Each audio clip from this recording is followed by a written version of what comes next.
It's a lot of rap cap in my city. Too many niggas claiming that they with it. I'm getting money while you spending it. I start chain, call me Johnny Dang. Trapping backwards. What is good, YouTube? It's your girl KIDDO KIDDO back with another video, man. Today, as y'all can see by the title and the thumbnail, bro, I'm gonna be telling my coming out story. But as y'all know, yes, this is a story time, so make sure y'all go ahead and like, comment, subscribe before the video gets started. Go to my hiking trees, do the same thing. We're just gonna go ahead and run it up right here. So let's go ahead and get into the video. So we're gonna take this story way back to middle school, bro.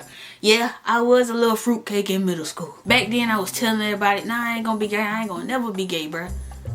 Now here we are. But way back then, I had my little friend group. You know how you always have like your group of friends who you hang around with, your clique or whatever you want to call it. We had one of those. Within that friend group, I did kind of start having a little bit of feelings for one of them, and I ain't gonna say who, of course, but I did start having feelings for one of them. Don't know how the feelings really came about. I ain't gonna really discuss all that, but it just happened. Didn't really discuss it throughout that whole throughout that year with anyone because I didn't really want nobody to judge me. One, because we were too young to even be knowing about all that stuff. But I mean, it just was what it was. But back then, I was already getting picked on for clothes that I was wearing, how I looked, like all of that shit, my mold. Like I got picked on for a lot of shit. But we ain't here to talk about none of that. So then here comes a day where me, Mahogany, and the girl, we end up at the fair.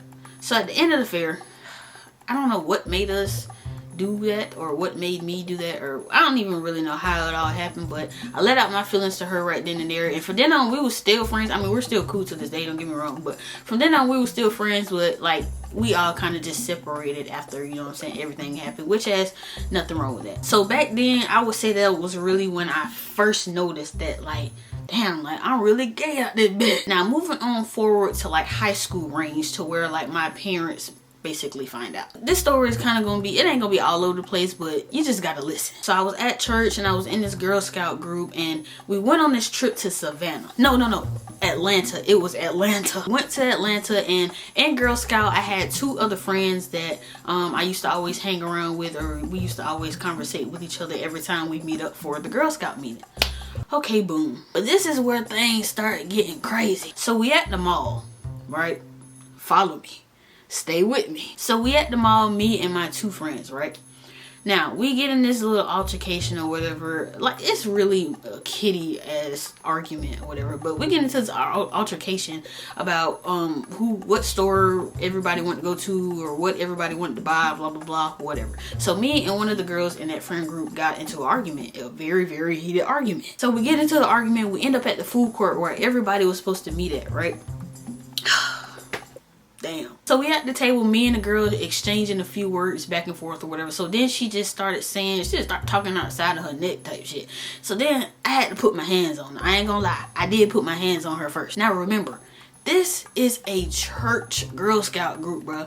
I'm basically with my church members. Now, at church, I don't say nothing to nobody. I don't do nothing to nobody. Everybody knows I'm a quiet person. I don't do shit. So, yes, I did put my hands on her. We got into a little scruff, you know what I'm saying? I had to hit her with the quick little 1-2, boop, the whoop. It was over. They broke it up. We got on the bus. I think the next day we went back home or whatever happened. I don't know. I did do my apology. She didn't accept it, but it's cool. It's all well and fine. No beef. So that day came where the trip ended or whatever, and then I don't remember exactly how it happened, but we had a meeting afterwards with me, a couple of church members, her mom, my grandma, all of that shit. They start kind of like trying to put two and two together of what really happened. Okay, whatever, boom. So as we all talking, trying to get to the bottom of everything, then she just start blurting out shit. So I'm just looking like, what the fuck? Like, what is you on, shawty? Like, what are you on? They asking me all types of questions, asking my grandma, my mom, whoever the hell else, all types of questions. Everybody answering them in their own way or whatever, how everything went. So then she blurts out and says, well, she's gay.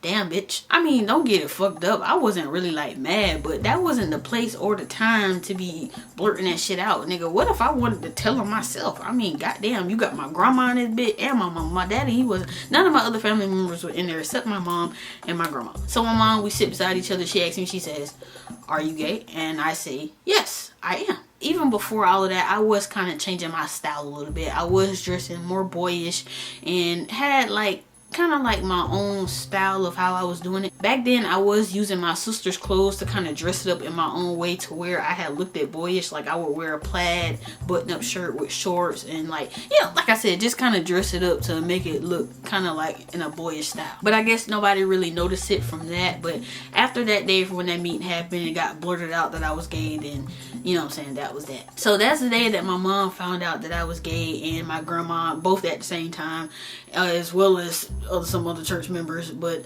honestly, I didn't really give a fuck about them. Now back then it was really hard to be accepted. Now it's more like, who really gives a fuck? But back then I didn't really care about what anybody thought. That was gonna be me. At the end of the day, this is my life, I'm gonna live it. Why would I live my life based off what you want me to do and what you want me to be and be unhappy?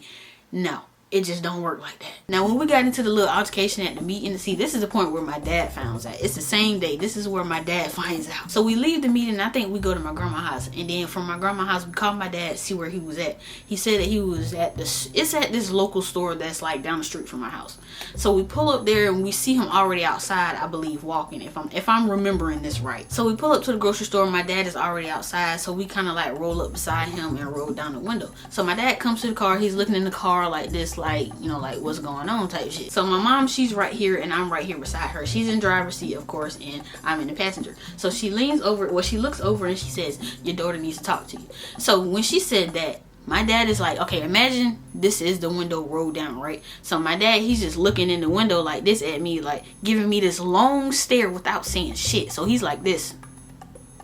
So I'm looking at him like what? Like what's good? Like I ain't do shit. Like just get in the car, we can talk about it. So he gets in the car or whatever, and my mom, she was basically telling me, I guess, that I need to tell him, or she was gonna tell him. I can't really remember exactly how it went, but I know my mom saying your daughter's gay.